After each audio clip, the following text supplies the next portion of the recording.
This is an elephant, but it's not just any regular elephant.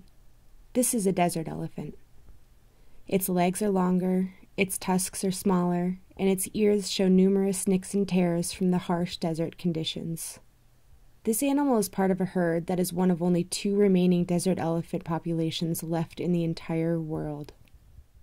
The herd resides in the Gourma region of Mali, West Africa, and has the longest migration route of any other elephant population. In total, they circumscribe an area of nearly 20,000 square miles each year. That's an area equivalent to the size of Switzerland. Though the elephants' unique adaptations have allowed them to thrive in the desert habitat, they have struggled to withstand 2 emergent threats in the recent years: human-induced habitat loss and poaching.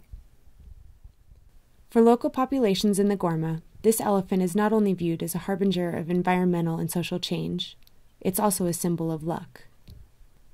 So, considering this, is there a way to help the remote communities of Mali save this elephant and restore the blessing of an intact and abundant natural environment that's safe for elephants and people?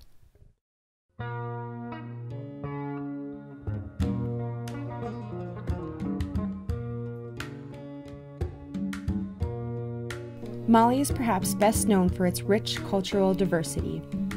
The Gourma region in particular is an ethnic mix of Tuareg nomads, Fulani herders, Songhai and Dogon farmers, and Moray traders.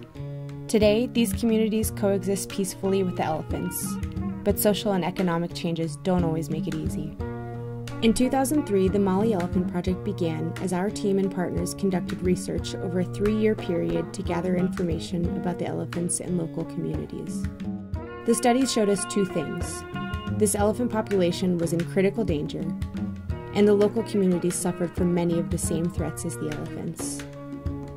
Anarchic use of the land had led to resource degradation, impoverished livelihoods, and an increase in human-elephant conflicts.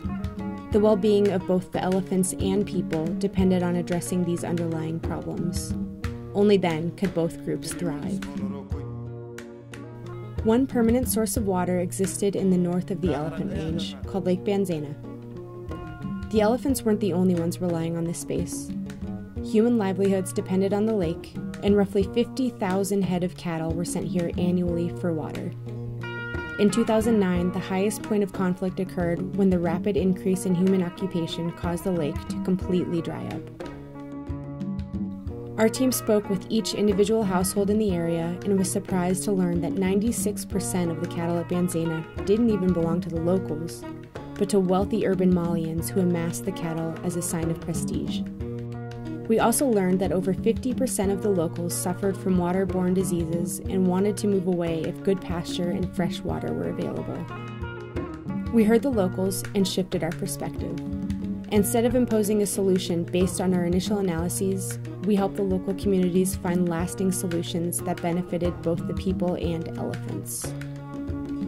With the guidance of our local field manager, Nomba Ganame, our team formed partnerships with the clans, enlisted their help, and collaboratively grew solutions that were transparent, adaptable, and grounded in the local context. The priority was finding a source of clean water that didn't make people sick, so we raised money, drilled deep for water, and the Banzena clans happily moved out of the conflict zone and into an area with fresh water and good pasture for their herds. A few months later, the women told us, since we left, we no longer have stomach aches. The men can go back to Banzena if they want, but we are staying here. The local people also told us how they really felt about the elephants with just one word, baraka, which means blessing.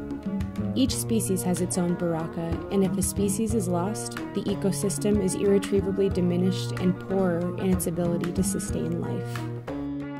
To work out ways to protect the local baraka and ensure a space for both humans and elephants to live together, our project's field manager convened all the clans, who then created a management committee of elders. The elders composed a set of rules related to natural resource use, which included protecting the elephant habitat. This committee also created a forestry brigade of young men that worked to protect the forests and migration route by controlling hunting, charging distant cattle owners for water access to Lake Banzena, and setting aside an enormous pasture area, which helped protect the area from fires. Because of their efforts, this was the only area in the north of the Elephant Range that didn't lose its pasture. The people were able to feed their livestock during the long dry season, and they also had enough left over to sell hay and grazing rights to other herders. When other communities saw the benefits of the Mali Elephant Project, they all requested to help do the same thing.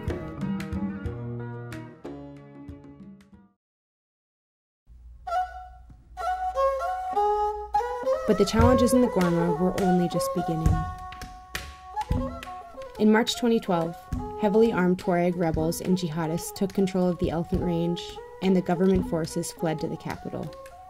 The area became lawless. Our project, the only international NGO to remain in the region during this dangerous time, brought the communities together for a 4-day gathering to determine how they could protect their livelihoods and the elephants. The rebels had begun poaching the elephants for their ivory, harassing the local people, and trying to recruit young men from the communities to join them. Enough was enough. The elders sent a message far and wide that said, killing the elephants is stealing from the clans. The desert elephants had become a national treasure and source of benefit for these communities, and they needed community protection. Vigilance networks were created throughout the Elephant Range to survey for poaching and other illegal activities. The Mali Elephant Project raised funds to supply the brigades with camels for transportation and solar-powered radios to communicate with the authorities. This was considered noble work for the young men in the area, and though the jihadists offered much higher pay, not a single person joined them. By providing the forestry and protection brigades with camels, these individuals were able to patrol longer distances to protect the elephants and safeguard their own way of living. After multiple poaching incidents and the assassination of a highly respected leader of the brigades, the clans continued to work together and brought the perpetrators to justice. The Malian government and adjacent communities saw this important work being done and quickly came forward to collaborate. The political will completely transformed. What began with conflict transformed into community empowerment and coexistence. When the local people began to benefit from conservation efforts, they understood that their well-being was best served by working together. Fighting against elephant poaching improved their physical security and collective resource management.